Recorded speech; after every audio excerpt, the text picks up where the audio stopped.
Hello friends, in this video today we're going to talk about how to sell your vacation rental business. How cool would it be to sell your vacation rental business? Well, by the end of this video, you're going to have a clear strategy for how to sell your vacation rental business at top dollar. Imagine walking away with a substantial profit and knowing that you've set the next owner up for success while maximizing your return on that investment. Stay tuned because this video is packed with all sorts of information that'll help you do just that. Have you ever wondered what makes a vacation rental business attractive for potential buyers? Have you ever been curious about how to set the right selling price? I'm going to share insider tips and strategies to help you navigate the selling process like a pro by first covering how to evaluate your vacation rental business. Next, I want to help you understand what it will take to prepare your vacation rental business to sell. And finally, how to market your vacation rental business to potential buyers. If you're ready, let's go.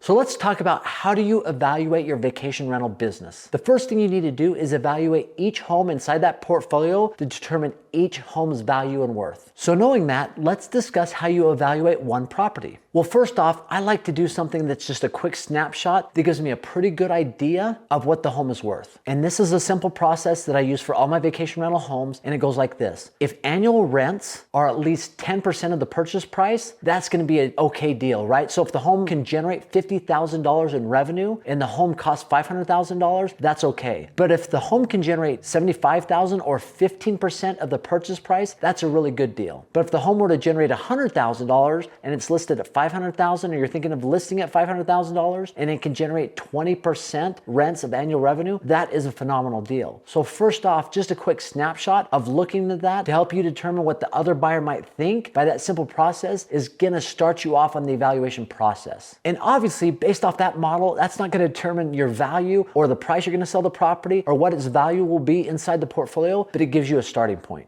Now let's do a deeper dive into evaluating each home. And the first thing I like to do is get the net operating income. I'm part of some Facebook groups where short-term rentals or vacation rentals are being sold. And many times people want to know the gross revenue and the net operating income. And a lot of times people will send that over a direct message or to their email. So how do we factor net operating income? I think first and foremost, gross revenue is pretty easy. That's all the money that comes in throughout the course of a year on your vacation rental property. But net operating income is taking all of that revenue and minusing all the expenses except for the mortgage payment. And that includes all of the following: taxes, insurance, platform booking fees, what you paid at the cleaners. I also like to have maintenance costs in there for the year, and I like to estimate that at 4%. So whatever the revenue is for the year, 4% of that's going to go towards maintenance. I also do capital expenditures. 2.5% of the annual revenue is going to go to capital expenditures. That's buying new pots and pans or furniture or other things that's going to enhance the value of the property. And then you've got all of your utilities: gas, electric, water, trash, cable, internet. And then obviously if it's being managed by somebody else, you got to put the management fee in there. So once we have that, all of the gross revenue for the year minus all the expenses, that gets us to a net operating income. Once we have that, we can then calculate a cap rate. A cap rate is just a simple tool that allows investors to examine a property on the fly to determine if it's even worth looking at, if it's even worth considering as a good deal. So I want to walk you through the process right now of getting the cap rate. And I'm going to utilize our vacation rental home that we bought in Florida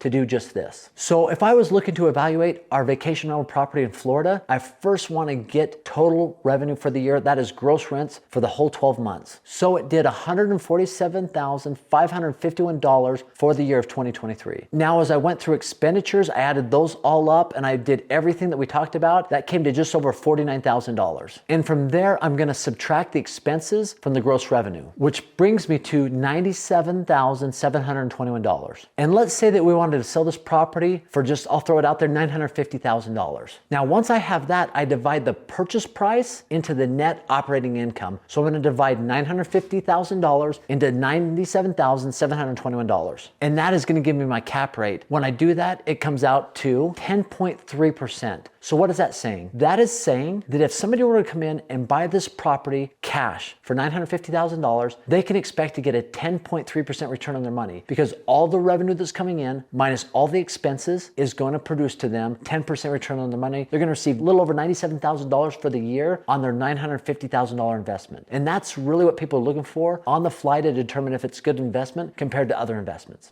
So now that we have a good understanding of basic evaluation of property, let's determine of what we got to do to prepare your business to be sold, right? So we've gone in, we've evaluated every single property in that portfolio of your vacation rental business. Now, if somebody is coming to buy a vacation rental business, in their mind, they're buying it for one of two reasons. Number one, they feel like this portfolio of vacation rental properties are mismanaged, or maybe rents are too low, or they could do some things to enhance the properties, to raise rents, and they can make those properties perform better than they are currently performing at this moment. Or the second reason is they want to buy something that's generating good income and that is running smoothly, that everything is operationally in place. And I would imagine if you're looking to sell your vacation rental business, you're going to want to be selling it to the person that is looking for number two, to buy something that is running smoothly and producing good income. Otherwise, you'd be selling it at a discount if the scenario number one was in place. If scenario number two is what we want, how do we get it running smoothly? We have to get operations in place so everything is run in such a way that it's going to require a lot less time for the person that's purchasing the vacation rental business. You need to make sure that everything is optimized when it comes to the platforms that you're marketing your vacation rental properties on, that the wording is right, the pictures are beautiful, they've been professionally done. You want it to look amazing and awesome, so when they come in, that's one of the first things they see. If they say, hey, I want to buy this portfolio of vacation rental properties, the first thing they're going to do is go on Airbnb or Vrbo and look at the properties. They're going to look at the reviews, they're going to look at the pictures, they're going to look at the description of the property. And if you have that detailed out and you've optimized that, then you're in a really good space to be able to sell your vacation rental business. And if you're not sure about how your listing looks or if it could do better, there are Facebook groups on Facebook that are short-term rental advice for the listings. I see so many times people go on there and say, listen, my short-term rental isn't performing the way that I want. I would appreciate any feedback that you have that you can give me about my listing. And people are awesome. They'll go on there and say, listen, I think your main picture needs to be redone, or you have too many pictures of this or that, or your description doesn't tell the whole story, or your reviews might be too low. You've got to do things to get the reviews up. So anyway, there are places to optimize your listings. And you've obviously got to have systems in place when it comes to cleaners, maintenance, handyman. If those aren't in place, then you're not operating at a high level. So those things need to be in place, and obviously a system to communicate with guests. And one thing that I found is very helpful as far as communicating with guests that make it operationally pleasing is to have scripts in place. So if a guest sends you like, hey, I just booked your place, you have something already pre-written that you just copy, paste, and send out. When it comes to checkout, you have all the instructions in place that you can send them over the platform, or you have a book inside your home that gives them all the information they're ever going to need. That is something that makes it run smoothly when it comes to operationally running vacation rental businesses and properties. And if you have all those things in place and operationally your vacation rental properties run smoothly, that is going to make the sale so much smoother, and something where an investor is going to step in and say, you know what, this is a profitable business. This is a business that's running smooth. This is one that I want to buy. And finally, let's talk about how you market your vacation rental business for sale.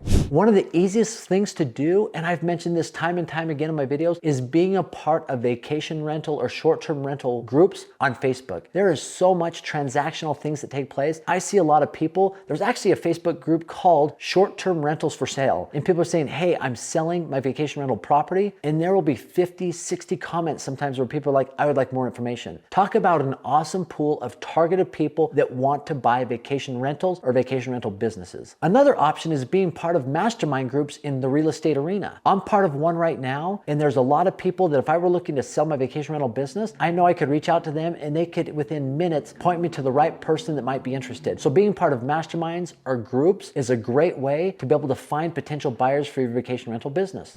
And finally, the good old-fashioned way is just contacting a realtor and having them help you with that. That's what they do. They're great at their job, and I recommend reaching out to them. So these are things that I've seen work really well when it comes to selling a vacation rental business, but I'd be interested in your feedback. So please comment below. Let's engage in a dialogue. And as always, I have a free gift for you. It's a vacation rental calculator. You put in all the income, the expenses, and it spits out to you whether it's a good deal or not. It'll give you your net operating income. It'll give you your capital expenditures. It'll give you all that awesome information, and it's 100% free. Just click on the link below, aaronsfreetraining.com. Thanks for stopping by and watching the video. Have an amazing day.